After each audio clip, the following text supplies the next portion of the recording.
नमस्कार दोस्तों, smart learning campus में आपका एक बार फिर से स्वागत है। दोस्तों, ये सीटेट जो इस बार होने वाला है 2024 21 जनवरी 2024 को, उसकी हमने ये प्रैक्टिस सेट चालू किया है, जिसमें से ये दूसरा प्रैक्टिस सेट है। दोस्तों, उम्मीद है आपने पहला प्रैक्टिस सेट देख लिया होगा। दोस्तों, इस सीरीज़ में हम प्रैक्टिस सेट के ज़रिए आपको ऑप्शन से सही आंसर पता करना सिखा रहे हैं, जिसमें आप को कुछ भी रेडी नहीं करना है। आप केवल प्रैक्टिस सेट देखते चलिए और हम आपको ये क्वेश्चन कैसे सॉल्व करना है इसका तरीका बताएंगे। तो चलिए दोस्तों, अधिक देर ना करते हुए वीडियो को स्टार्ट करते हैं। अब देखिए, हाँ, पहला क्वेश्चन है एक खेल क्रिया के दौरान चोट लगने पर रोहन रोने लगा। यह देखकर उसके पिता ने कहा, लड़कियों की तरह व्यवहार ना करो, लड़के रोते नहीं हैं। पिता का यह कथन। अब देखिए दोस्तों, सबसे पहला ऑप्शन है लैंगिक रूढ़िवादिता को दर्शाता है। देखिए, ऐसे इस तरह के क्वेश्चन में ये जो पहले से ही वाक्य जो बने हुए हैं कि लड़कियों की तरह व्यवहार ना करो या फिर इस तरह के, तो ये हमेशा लैंगिक रूढ़िवादिताओं को दर्शाता है। यह इसका आंसर होगा ऑप्शन नंबर ए, लैंगिक रूढ़िवादिताओं को दर्शाता है। ठीक। और अगर हम आगे देखें, अगर और भी ऑप्शंस पढ़ें तो देखिए, लैंगिक रूढ़िवादिताओं को चुनौती देता है, ये तो बिल्कुल गलत है। लैंगिक भेदभाव को कम नहीं करता, बल्कि ये लैंगिक भेदभाव को बढ़ा रहा है। लैंगिक समानता को बढ़ावा देता है, तो ये भी इसका गलत ऑप्शन है, ये बिल्कुल गलत है। चलिए दोस्तों, आगे बढ़ते हैं हम। अगला क्वेश्चन है, एक प्रगतिशील कक्षा में, अब ऑप्शन है हमारे, अध्यापक को अटल पाठ्यक्रम पढ़ाना चाहिए, मतलब जो फिक्स है, नहीं, बिल्कुल नहीं, फिक्स पाठ्यक्रम का पालन नहीं करना चाहिए। विद्यार्थियों में प्रतिस्पर्धा पर बल देना चाहिए, कभी नहीं, ये ऑप्शन हमारा बिल्कुल कभी नहीं सही हो सकता। ज्ञान की संरचना के लिए प्रचुर मौके प्रदान करने चाहिए। देखिए, जिस भी क्वेश्चन में हमें ये ऑप्शन मिलेगा प्रचुर मौके प्रदान करने चाहिए और ज्ञान की संरचना की बात करी जा रही थी, तो बिल्कुल पॉजिटिव आंसर है और हमारा इस क्वेश्चन का यही बिल्कुल सही जवाब है। हम चौथा ऑप्शन भी पढ़ेंगे, विद्यार्थियों को उनके अकादमिक अंकों के आधार पर। देखिए, हमने पिछली वीडियो में बताया था कि इस तरह के ऑप्शन कभी भी हमें टिक नहीं करने हैं। ये बिल्कुल गलत आंसर है और इसका सही जवाब है option number 3 is the right. अब चलिए अगला क्वेश्चन। एक गतिविधि के दौरान छात्रों को संघर्ष करते देख एक अध्यापिका बच्चों को संकेत और इशारे जैसे क्या, क्यों, कैसे प्रदान करने का फैसला लेती है।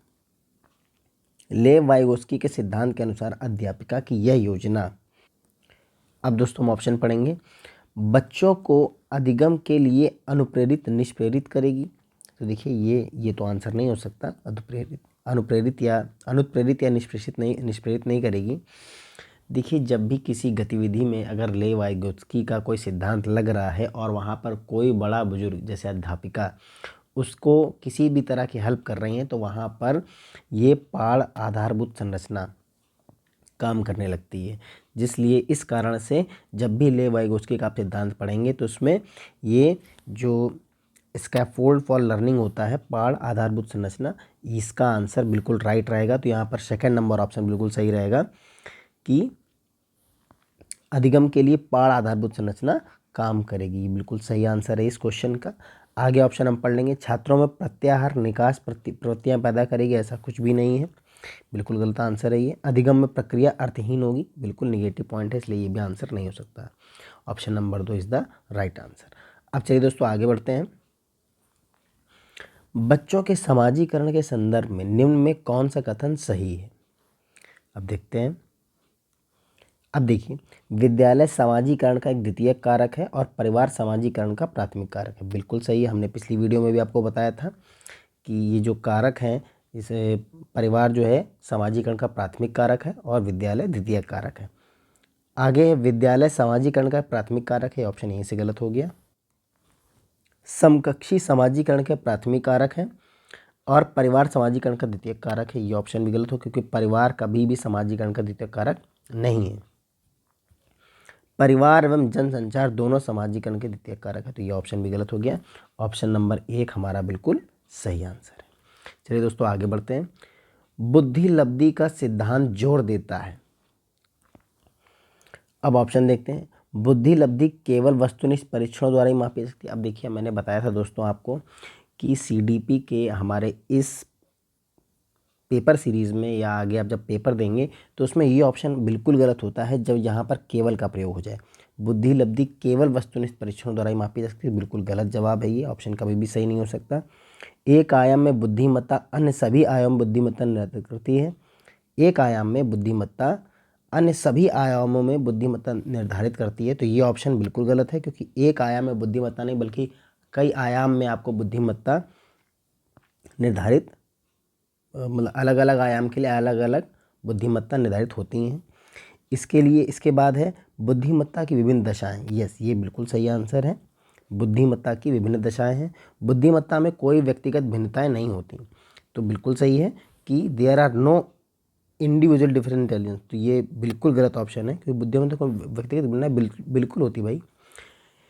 बुद्धिमत्ता में व्यक्तिगत भिन्नताएं यानी कि इंडिविजुअल डिफरेंस बिल्कुल होते हैं, यहाँ पर तो नो कह दिया है, तो ये बिल्कुल गलत जवाब है और सही जवाब option number 3 is the right answer.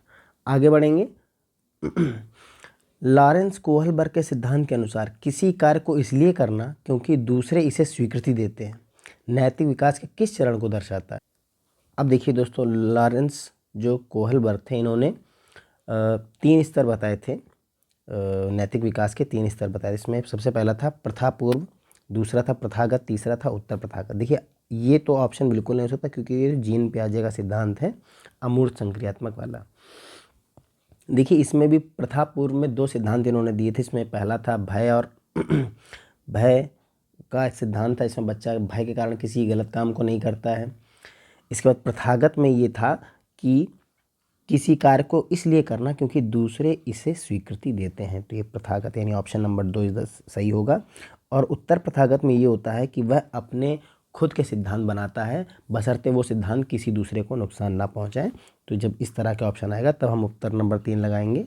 यहाँ पर जो हमारा आंसर है वो है option number B is the right answer. चलिए दोस्तों आगे बढ़ते हैं। ले वाइगोस्की का सामाजिक सांस्कृतिक परिपेक्ष अधिगम प्रक्रिया में डैश के महत्व पर जोर देता है। तो दोस्तों यहाँ पर तो यह आंसर बिल्कुल आपको याद होना चाहिए। ये एक मतलब सीधी सी बात है कि ले वाइगोस्की ने एक सिद्धांत दिया था सामाजिक सांस्कृतिक उपकरणों का, तो यहाँ पर यह आंसर बिल्कुल सही हो जाएगा। गुणारोपण, अभिप्रेरणा, संतुलीकरण का कोई सिद्धांत ले वाइगोस्की द्वारा नहीं दिया गया, इसलिए ऑप्शन नंबर 1 हमारा राइट आंसर होगा। चलिए दोस्तों आगे बढ़ते हैं। अगला सवाल है, जीन पियाजे अपने संज्ञानात्मक विकास के सिद्धांत में संज्ञानात्मक संरचनाओं को डैश के रूप में वर्णित करते हैं। तो देखिए दोस्तों, अपने संज्ञानात्मक संरचनाओं को उन्होंने किसके रूप में वर्णित किया है? देखिए मनोवैज्ञानिक उपकरणों में वर्णित नहीं किया है।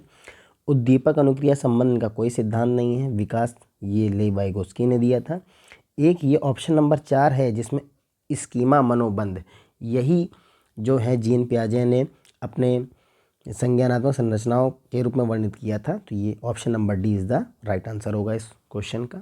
चलिए दोस्तों आगे बढ़ते हैं। अब जीन पियाजे के संज्ञानात्मक विकास के सिद्धांत में पूर्व संक्रियात्मक अवस्था में विकास का मुख्य गुण क्या होता है?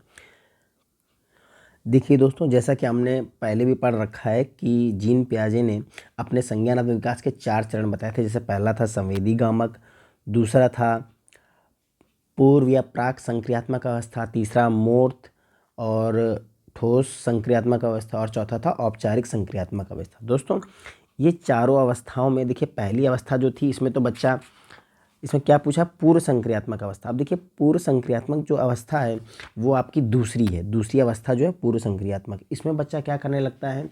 सही अनुपात का अंतर निकालने लगता है, ठीक है। इसमें नहीं अंतर लगा पाता है, बालक सही प्रकार का चित्र नहीं बना पाता है, ठीक है। सोच में उसके केंद्रीकरण होता है, सोच में उसके केंद्रीकरण होता है, आत्म केंद्रित रहता है, मतलब कि अनुत्क्रमणीयता भी नहीं पता कर पाता है। अगर कोई चीज़ हम बच्चा देखेगा कि गिलास में, पतले गिलास में पानी कम है, मोटे गिलास में पानी ज़्यादा, तो ये सब ये पूर्व संक्रियात्मक अवस्था में ही करता है। तो इसका सही आंसर होता है कि अमूर्त सोच का विकास तो इसमें नहीं होता। इसके बाद विचार में सोच में केंद्रीकरण, बिल्कुल सही है, केंद्रीकरण रहता है, अपने पर ही उसका अपने पर ही केंद्रीकृत रहता है। परिकल्पित निगमना, देखिए निगमनात्मक सोच मतलब होता है कि नियम को समझ लेता है, नियम नहीं समझता है इस एज में। संरचना और पदार्थों को क्रमबद्ध करने की क्षमता, ये देखिए तीसरी अवस्था में ऐसा होता है, जो अवस्था होती है मूर्त संक्रियात्मक अवस्था। तो ये ऑप्शन में नहीं हो सकता। इसका सही answer option number 2 is the right. चलिए दोस्तों आगे बढ़ते हैं। अगला प्रश्न है, विकास के संदर्भ में निम्न में कौन सा कथन सही है। अब देखिए दोस्तों ऑप्शन पढ़ते हैं। विकास की दर सभी संस्कृतियों में सभी के लिए समान। देखिए सभी के लिए विकास की दर कभी समान नहीं होती। विकास की दर हर व्यक्ति में अलग अलग होती, सबके लिए अलग अलग होती। विकास केवल विद्यालय में, अब देखिए केवल विद्यालय, ये ऑप्शन तो हम देखकर ही गलत कर सकते हैं। विकास केवल बाल्यावस्था के दौरान, तो यहाँ केवल वाली चीज़ बिल्कुल नहीं सही होगी। ऑप्शन हमारा 4 बचा, विकास बहुआयामी होता है, यही हमारे इस क्वेश्चन का बिल्कुल सही जवाब है। चलिए दोस्तों आगे बढ़ते हैं। अब हमारा अगला क्वेश्चन है क्वेश्चन नंबर 11, जन्म से किशोरावस्था तक बच्चों में विकास किस क्रम में होता है। तो दोस्तों इस विकास के क्रम को हमारे मनोवैज्ञानिक जीन पियाजे ने और ब्रूनर ने, इन सभी ने बताया है। तो सबसे पहला जो वो विकास का क्रम होता है वो होता है सांवेदिक, दूसरा होता है मूर्त और तीसरा होता है अमूर्त। तो option number A is the right होगा, इसका बिल्कुल सही आंसर है। देखिए अमूर्त पहले कभी नहीं होता। तीसरा ऑप्शन देखिए तो मूर्त अवस्था सांवेदिक लास्ट में कभी नहीं जा सकता, क्योंकि आप जब जीन पियाजे के चारों चरण पढ़ेंगे तो आप इस आंसर का जवाब बिल्कुल आराम से दे लेंगे, इसमें कोई भी दिक्कत वाली बात नहीं है। चलिए दोस्तों अब आगे बढ़ते हैं। हमारा क्वेश्चन नंबर जो 12 है, एक प्रगतिशील कक्षा में व्यक्तिगत भिन्नताओं को किस प्रकार देखा जाना चाहिए। अब देखिए दोस्तों प्रगतिशील कक्षा में अधिगम प्रक्रिया में बाधा, देखिए कभी नहीं। प्रगतिशील कक्षा में व्यक्तिगत भिन्नताएं तो बिल्कुल अनिवार्य रूप से होंगी, ये अधिगम में कभी भी बाधा नहीं डालती। अध्यापक के पक्ष पर असफलता, देखिए बिल्कुल निगेटिव ऑप्शन है, ये हम बिल्कुल कभी इसका सही आंसर नहीं लगाएंगे, बिल्कुल सही आंसर नहीं हो सकता। आगे देखते हैं, योग्यता आधारित समूह बनाने का मापदंड। देखिए योग्यता आधारित हम कभी भी समूह नहीं बनाएंगे, हमने आपको पहले भी बताया कि इस तरह के ऑप्शन हमारे कभी भी राइट आंसर नहीं होंगे। केवल एक ही ऑप्शन बचा है जो देखिए अध्यापन अधिगम प्रक्रिया की परियोजना के लिए महत्वपूर्ण, बिल्कुल है। देखिए प्रगतिशील कक्षा में व्यक्तिगत भिन्नताएं बिल्कुल एक अधिगम के लिए, अध्यापन अधिगम की प्रक्रिया में परियोजना के लिए बिल्कुल महत्वपूर्ण है। चलिए दोस्तों ये इसका सही आंसर है और हम आगे बढ़ते हैं। क्वेश्चन नंबर 13, एक समावेशी कक्षा में डैश पर जोर होना चाहिए। प्रदर्शन अभिमुखी लक्ष्यों, रुकते हैं अभी, अभिवेदी समरूपी निर्देशों, ठीक है। सामाजिक पहचान के आधार पर छात्रों के अलगाव, देखिए ये तो बिल्कुल गलत है। सामाजिक पहचान के आधार पर छात्रों उसके अलगाव, ये बिल्कुल सही नहीं हो सकता, निगेटिव पॉइंट है इसमें। हर बच्चे के सामर्थ्य को अधिकतम करने के लिए अवसर प्रदान करना, देखिए यहाँ पर ऑप्शन बाकी भी ठीक है, लेकिन ये एक सबसे उपयुक्त ऑप्शन है, क्योंकि हर बच्चे के सामर्थ्य को अधिकतम करने के लिए अवसर प्रदान करना। देखिए अवसर प्रदान करना ये एक ऐसा टैग वर्ड है या टैग लाइन है ऐसी जो 99% आपके आंसर को सही रखेगी। तो आप ऐसे आंसर ज़रूर लगाएं, जब भी पेपर में आप इस तरह का ऑप्शन देखें तो उसे तुरंत टिक करें। तो इसका सही जवाब होगा 13 का option number 4 is the right. दिव्यांगजन अधिकार अधिनियम 2016 के अनुसार निम्न में से किस शब्दावली का प्रयोग उपयुक्त है। देखिए दोस्तों दिव्यांग अधिकार अधिनियम जो है उसमें जो इस तरह के बच्चे होते हैं उनको मंदित छात्र कह के नहीं बुलाना है, विकलांग छात्र भी नहीं कहना है, छात्र जिसका अशक्त शरीर है ये भी नहीं, अब उसे छात्र जिसे शारीरिक दिव्यांगता है इस टर्म से उसे बुलाया जाता है। तो इसका सही आंसर हो जाएगा 14 का option number 3 is the right. चलिए दोस्तों आगे बढ़ते हैं। अधिगम कठिनाइयों से जूझते छात्रों की ज़रूरतों को संबोधित करने के लिए एक अध्यापक को क्या नहीं करना चाहिए। देखिए दृश्य श्रव्य सामग्रियों का इस्तेमाल ये तो बिल्कुल करना चाहिए, तो इसका बिल्कुल सही आंसर है, यानी कि हमें तो गलत निगेटिव पॉइंट पता करना है। संरचनात्मक शिक्षा शास्त्री योगदान बिल्कुल करना चाहिए, सही है ये भी। व्यक्तिगत शैक्षिक योजनाएं बनाना बिल्कुल सही है। शिक्षा शास्त्र और आकलन की जटिल संरचनाओं का प्रयोग, देखिए ये बिल्कुल गलत जवाब है इसका, ये निगेटिव है, इसलिए ये हमारा आंसर होगा। इस तरह का शिक्षा शास्त्र और आकलन की जटिल संरचना का प्रयोग नहीं करना चाहिए, ये बिल्कुल सही आंसर है। चलिए दोस्तों आगे बढ़ते हैं। क्वेश्चन नंबर 16, सृजनात्मकता की पहचान का प्रमुख लक्षण क्या है। दोस्तों जब आपने ये चैप्टर पढ़ा होगा तो सृजनात्मकता की सबसे प्रमुख लक्षण है वो है किसी भी बच्चे का अपसारी चिंतन, यानी वो हर दिशा में उस चीज़ के बारे में, किसी भी चीज़ के बारे में मतलब पूरा अच्छे से चिंतन करे, उससे बोलते हैं अपसारी चिंतन। ये एक बहुत ही इम्पॉर्टेंट टर्म है, जब आप ये चैप्टर पढ़ेंगे तो अपसारी चिंतन को बहुत महत्व दिया गया है इसमें। तो सीधे से इसका यही आंसर है। बाकी हम ऑप्शन पढ़ लेते हैं। कम परिज्ञानता, देखिए बिल्कुल निगेटिव ऑप्शन है ये। अति सक्रियता नहीं सजावट की पहचान है। असतर्कता, ये भी इसका ऑप्शन नहीं है, गलत है ये। चलिए दोस्तों आगे बढ़ते हैं। 16 का सही आंसर ऑप्शन नंबर 2। विविध पृष्ठभूमियों के अधिगमकर्ताओं को संबोधित करने हेतु एक अध्यापक को, देखिए विविध पृष्ठभूमियों के अधिगमकर्ताओं को संबोधित करने हेतु अध्यापक को विविधता संबंधी मुद्दों पर बातचीत टालनी चाहिए, तो बिल्कुल गलत है। विविध विन्यासों के उदाहरण लेने चाहिए, रोकते हैं अभी इस ऑप्शन को। सभी के लिए मानकीकृत, देखिए मानकीकृत आकलनों का इस्तेमाल नहीं करना चाहिए। हमें हमेशा अपने आकलनों का या पाठ्यक्रम को हमेशा लचीला बनाना चाहिए। मानकीकृत वर्ड यहाँ पर बिल्कुल गलत साबित होगा। ऐसे कथनों का इस्तेमाल करना चाहिए जो नकारात्मक रूढ़िबद्ध धारणाओं को मजबूत करे। देखिए नकारात्मक और रूढ़िबद्ध धारणाओं को हमें मजबूत नहीं करना है, ये हमारा ऑप्शन कभी नहीं हो सकता, तो बिल्कुल गलत है। जो राइट आंसर है वो है विविध विन्यासों से उदाहरण लेने चाहिए। बिल्कुल, अगर हमें सांस्कृतिक विविध पृष्ठभूमियों के अधिगमकर्ताओं को संबोधित करना है तो हमें विविध विन्यासों से उदाहरण लेने चाहिए। बिल्कुल सही answer option number 2 is the right. चलिए दोस्तों आगे बढ़ते हैं। क्वेश्चन नंबर 18, समस्या समाधान क्षमताओं को किस प्रकार सुसाध्य किया जा सकता है। अब देखिए हम ऑप्शन पढ़ेंगे। लगातार अभ्यास और कार्यान्वयन पर जोर देकर, देखिए ये ऑप्शन ठीक है पर इससे भी बढ़िया शायद हो सकता है। समस्याओं के हल हेतु अटल प्रक्रिया, देखिए अटल प्रक्रिया बिल्कुल गलत जवाब है। अटल प्रक्रिया का प्रयोग बिल्कुल नहीं करना है, तो ये तो ऑप्शन पढ़ते ही गलत हो गया। समरूपों के इस्तेमाल को बढ़ावा देकर, ये और भी पॉजिटिव पॉइंट। विद्यार्थियों में डर की भावना पैदा करते, बिल्कुल नहीं हो सकता। दोस्तों ये दोनों पॉइंट ठीक है, लेकिन लगातार अभ्यास, हम ड्रिल जो होता है उस पर वो थोड़ा सा पॉजिटिव कम है। अपेक्षाकृत समरूपों के इस्तेमाल को बढ़ावा देकर, देखिए ये ऑप्शन ज़्यादा सटीक है, इस वजह से इस क्वेश्चन का ये राइट आंसर है। Option number 3 is the right answer. चलिए दोस्तों आगे बढ़ते हैं। अगला क्वेश्चन है, अधिगम की अभिप्रेरणा को किस प्रकार कायम रखा जा सकता है। अब देखिए इसे हम ऑप्शन से ही सॉल्व करेंगे। बच्चे को दंड देकर, देखिए बच्चे को कभी दंड नहीं देना, ऑप्शन पहला गलत हो गया है। प्रवीणता अभिमुखी लक्ष्यों पर जोर देकर, ये ऑप्शन पॉजिटिव है, बिल्कुल हो सकता है आंसर। पर हम फिर भी देखिए एक क्वेश्चन में आपको 2 से अधिक भी आंसर सही लग सकते हैं, पर जो ज़्यादा सही होगा हमें उसको आंसर देना है। बच्चों को बहुत आसान क्रिया, देखिए बच्चों को बहुत ज़्यादा आसान क्रियाकलाप नहीं देना है। यंत्रवत याद करने पर, देखिए यंत्रवत बिल्कुल बच्चे को मशीन नहीं बनाना है, इससे भी ऑप्शन गलत हो गया। तो एक ही ऑप्शन हमारा बिल्कुल सटीक है, जो है option number 2 is the right answer. चलिए दोस्तों आगे बढ़ते हैं। शर्मिंदगी, देखिए दोस्तों ये एक ऐसा वर्ड है जिसका संज्ञान, ज्ञान और अधिगम बहुत फ़र्क पड़ता है। देखिए सीधी सी बात है, तो हम ऑप्शन पढ़ेंगे। का संज्ञान से कोई संबंध नहीं, बिल्कुल गलत है, बिल्कुल संबंध होता है। का संज्ञान पर नकारात्मक प्रभाव पड़ सकता है, ये बिल्कुल सही पॉइंट है, आगे भी ऑप्शन पढ़ेंगे। बच्चों को अधिगम हेतु अभिप्रेरित, देखिए शर्मिंदगी कभी बच्चों को अभिप्रेरित नहीं करती बल्कि उसको डीमोटिवेट करती है, तो यहाँ पर अधिगम हेतु अभिप्रेरित नहीं करेगी, तो ये ऑप्शन तो गलत है।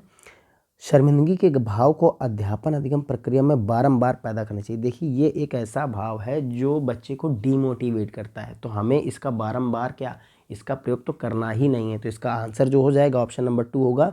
का संज्ञान पर नकारात्मक प्रभाव पड़ता है, पड़ सकता है, बिल्कुल सही आंसर है, option number 2 is the right. चलिए दोस्तों आगे बढ़ते हैं। निम्न में से किस अध्यापन अधिगम का सबसे प्रभावशाली माध्यम कौन सा है। का सबसे प्रभावशाली अधिगम कौन सा है। अब देखिए दोस्तों, विषय वस्तु को यंत्रवत याद करना, देखिए बिल्कुल गलत है, यंत्रवत याद नहीं करना है, ड्रिल नहीं बनाना है, रोट मेमोराइजेशन को बढ़ावा नहीं देना है। दूसरा, संकल्पनाओं के बीच संबंध खोजना, अब देखिए ये एक सटीक आंसर है, संकल्पनाओं के बीच संबंध खोजना, लेकिन हम आगे को ऑप्शन देखते हैं। बिना विश्लेषण के अवलोकन, देखिए बिना विश्लेषण कैसे अवलोकन हो सकता है, तो बिल्कुल गलत है। अनुकरण, नकल और दोहराना, देखिए ये भी नेगेटिव पॉइंट है, तो हमारा जो बिल्कुल सही आंसर हो जाएगा option number 2 is the right. चलिए दोस्तों आगे बढ़ते हैं। एक अध्यापिका को दिए गए किसी कार्यकलाप में छात्रों की भिन्न त्रुटियों का विश्लेषण करना चाहिए, क्योंकि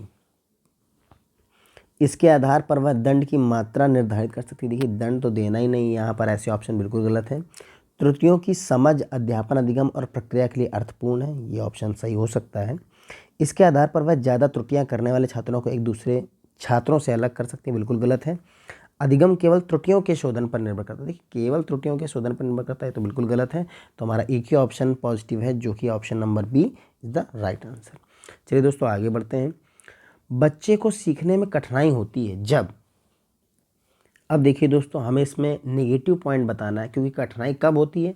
देखिए सूचना अलग अलग टुकड़ों में प्रस्तुत की जाए, अच्छा वो आंतरिक रूप से विपरीत, देखिए ये आंसर नहीं हो सकता, क्योंकि अगर आंतरिक रूप से विपरीत होगा तो बच्चे कभी भी सीखने में कठिनाई नहीं होगी। अधिगम सामाजिक संदर्भ में हो तो भी कठिनाई नहीं होगी। विषय वस्तु को बहुरूपों में प्रस्तुत किया गया हो तो भी उसे कठिनाई नहीं होगी। देखिए कठिनाई उसे तभी होगी जब सूचना अलग अलग टुकड़ों में प्रस्तुत की जाए, ठीक है। ये बिल्कुल गलत आंसर होगा इसका, यानी ये निगेटिव है, यही हमारे इसका सही आंसर है। तो 23 का first is the right answer. अधिगम की सर्वोच्च अवस्था कौन सी है। देखिए दोस्तों अधिगम तब सबसे ज़्यादा होगा जब, देखिए उच्च भय में कभी भी अधिगम अच्छा नहीं होगा। जहाँ भी उच्च भय उसे तुरंत काट देंगे हम, बिल्कुल उच्च भय, जब बच्चे के अंदर भय होगा तो वहाँ अधिगम बिल्कुल नहीं हो सकता। देखिए और यहाँ पर कोई भय नहीं है लेकिन कोई उत्तेजना नहीं, तो ऐसी कंडीशन में भी हम कोई अधिगम नहीं होगा। तो एक ही ऑप्शन पर बचता है, संतुलित उत्तेजना हो और कोई भय नहीं हो, यही option number third is the right answer. अधिगम का संरचनात्मक विचार यह सुझाव देता है कि ज्ञान की संरचना में, फिर से पढ़ेंगे एक बार क्वेश्चन को। अधिगम का संरचनात्मक विचार यह सुझाव देता है कि ज्ञान की संरचना में बच्चों की कोई भूमिका नहीं होती, तो बिल्कुल गलत ऑप्शन है, सीधे सीधे नेगेटिव बता रहा है। बच्चे पूर्ण रूप से वयस्कों पर निर्भर होते हैं, ये भी नेगेटिव है। बच्चे सक्रिय भूमिका निभाते हैं, ठीक है। बच्चे पूर्ण रूप से पाठ्य पुस्तक, देखिए तीनों नेगेटिव ऑप्शन है, एक ही पॉजिटिव आंसर है जो कि option number 3 is the right. दोस्तों आगे बढ़ते हैं। अधिगम के लिए निम्न में कौन सी धारणा उपयुक्त है। देखिए दोस्तों योग्यता सुधार है, जो अधिगम में योग्यता सुधार है, अच्छा योग्यता अटल, देखिए ये अटल फिक्स्ड कुछ भी नहीं है, ये बिल्कुल गलत ऑप्शन है। प्रयासों से कोई फर्क नहीं पड़ता, बिल्कुल गलत है।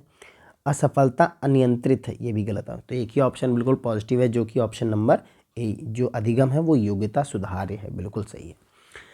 चलिए दोस्तों आगे बढ़ते हैं। निम्न में कौन सी परिपाटी विद्यार्थियों में संकल्पनात्मक समझ में बढ़ोतरी करने में सहायक है। देखिए दोस्तों प्रतिस्पर्धा आधारित प्रतिस्पर्धा है, देखिए ये तो बिल्कुल गलत ऑप्शन। कंपटीशन को कभी बढ़ावा नहीं देना है हमें अधिगम में, तो ये तो गलत हो गया। पाठ्य पुस्तक केंद्रित शिक्षा शास्त्र, ये भी गलत है। पाठ्य पुस्तक केंद्रित नहीं बल्कि बालक केंद्रित शिक्षा शास्त्र होना चाहिए। बारंबार परीक्षाएं, ये कोई सही आंसर नहीं है, इसका सही आंसर है ऑप्शन नंबर 4, अन्वेषण और संवाद इज द राइट। चलिए दोस्तों आगे बढ़ते हैं हमारे 28 नंबर क्वेश्चन के लिए। एक कार्य के दौरान सायना स्वयं से बात कर रही कि वह कार्य किस प्रकार प्रगति कर सकती है। लेव वाइगोस्की के भाषा और चिंतन सोच के बारे में दिए गए विचारों के अनुसार इस तरह का व्यक्तिगत वाक्य क्या दर्शाता है। अब देखिए दोस्तों इसमें संज्ञानात्मक अपरिपक्वता, ये देखिए ये कोई टर्म नहीं दिया है उन्होंने, लेव वाइगोस्की ने। मनोवैज्ञानिक विकार, ये भी कोई टर्म नहीं दिया इन्होंने देखिए इस क्वेश्चन में बस कन्फ्यूज़न ये रहती है कि कुछ वर्ड ऐसे, जैसे कि एक है आत्मकेंद्रित स्पीच, यानी कि ईगोसेंट्रिक स्पीच, आत्मकेंद्रित वाक, स्वनियमन, आत्मकेंद्रिता, निजी वाक। तो देखिए आज मैं आपको ये क्लियर कर दूं कि लेव वाइगोस्की ने जो दो टर्म दिए थे वो दिए थे स्वनियमन और निजी वाक। जब आपको ये दिख जाए तो वो लेव वाइगोस्की के, और जीन पियाजे ने दिए थे वो दिया था आत्मकेंद्रित चिंतन, ईगोसेंट्रिक स्पीच, आत्मकेंद्रित। जब आत्मकेंद्रित वाक आए तो आप समझ जाइए वो जीन पियाजे का है। तो दोस्तों इस तरह से आप हमेशा इसका सही जवाब देंगे। देखिए अब यहाँ पे आत्मकेंद्रिता है, ये तो जीन पियाजे का है, तो ये तो आंसर नहीं हो सकता, तो ये भी गलत हो गया। तो एक ऑप्शन बचा है जो कि हमारा बिल्कुल राइट आंसर है, वो है स्वनियमन, जो कि लेव वाइगोस्की का है। अब आपको आगे इसमें डाउट नहीं होगा, उम्मीद है मुझे। चलिए दोस्तों आगे बढ़ते हैं। मूल्यांकन पद्धतियों का लक्ष्य क्या होना चाहिए। अब देखिए दोस्तों विद्यार्थियों को नामांकित करना, तो ये तो बिल्कुल गलत ऑप्शन है कि ये हमारा कोई लक्ष्य नहीं है। योग्यता आधारित समूह में विद्यार्थियों को विभाजित करना है, योग्यता आधारित समूह कभी नहीं बनाने, बिल्कुल गलत ऑप्शन है, बिल्कुल नेगेटिव है। विद्यार्थियों की ज़रूरतों एवं आवश्यकताओं की पहचान करना, बिल्कुल इसका सही जवाब है, बिल्कुल पॉजिटिव पॉइंट है। पुरस्कार वितरण हेतु उच्च अंक प्राप्त करने वाले विद्यार्थियों की पहचान करना, ये गलत option number 3 is the right.